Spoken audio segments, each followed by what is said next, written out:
I am so excited to get to sit down and talk to you. When we first did our briefings of people that I would want to talk to, you were, I think, the first name we put on the list. Oh, I love that. Thank you. I don't know if it's the close proximity of like Philadelphia, Jersey. I know you're North Jersey.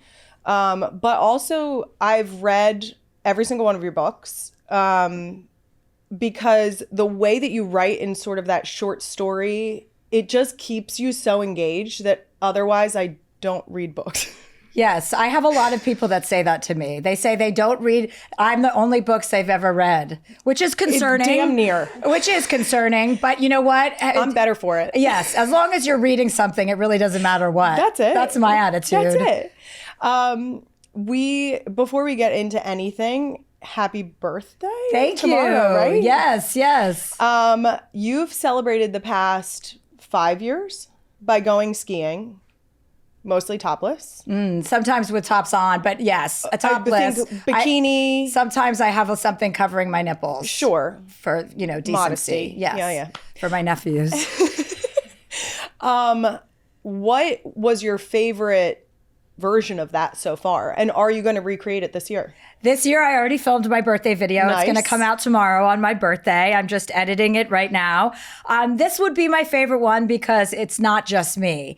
I got a whole bunch of women to ski in bikinis with me, and I rented a mountain so that we could ski down and do as many takes as necessary without running from the ski patrol, which is normally how we have to do it, especially when I'm topless. But my nephews have made a request a few years back and said, can you please not be topless like on Instagram, Sure. because we're going into college and our friends talk about you. And I was like, that's awesome that they're still talking about me and they're in college. Like that means I'm still hot. And they're like, that's not how we're seeing it. And I said, okay, fine. I can respect that. But another reason why I didn't have children, and now I'm forced to adhere to my brothers and sisters' children's rules for me. Do you know what I mean? Yes. So they're attacking me, I feel like. But I did it this year. And at a certain point, you should put your top on probably. So I decided, but this year it was all a bunch of women and we all skied together and I was in the lead. And it was really just the energy is exactly the kind of energy I want to demonstrate for women everywhere. And it's the energy of the book, which is like female sisterhood, togetherness. Let's get this and let's stick together and, be empowered by each other. One of the ones I loved was the dog in the backpack. Oh yeah, that was a cute one. Every time I see that picture, I have these pictures on my phone that rotate, and every time Bernice comes up on my backpack, I was holding Doug, who was my new dog at the time, who was 70 pounds, and then I had Bernice, who was 30 pounds on my back. So by the time I got done with that shoot, I had lost like 6 pounds in water weight from sweating in the snow. Yes. Yeah, That's outstanding. Thank you. Well, speaking of your birthday, I love how positive you are about getting older as a woman. What is your overall excitement about turning 50?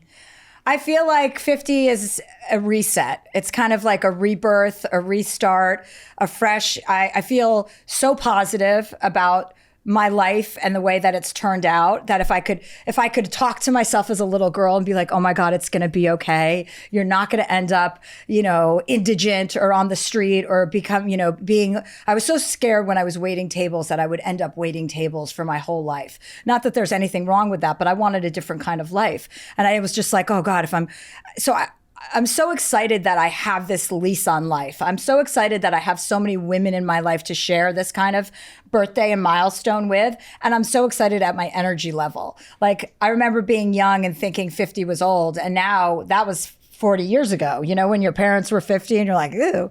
And now I'm like, it's true. You're more confident. You're sexier. I'm having the best sex of my life. So I have all of these things that are happy around me and I'm happy. Right. Like I'm the happiest I've ever been in my life. So there's a lot to look forward to, ladies. And does it not feel like as you age, you sort of even further embrace the idea of like, fuck it? Like it's sort of like in terms of aging and the way that people always want to put like this stigma on that you're getting older, especially as women. And then you just sort of like, you said you're having the best sex of your life. Is it not just like yeah, fuck it, I can have the best sex of my life at 50. There's a definite fuck it attitude for sure.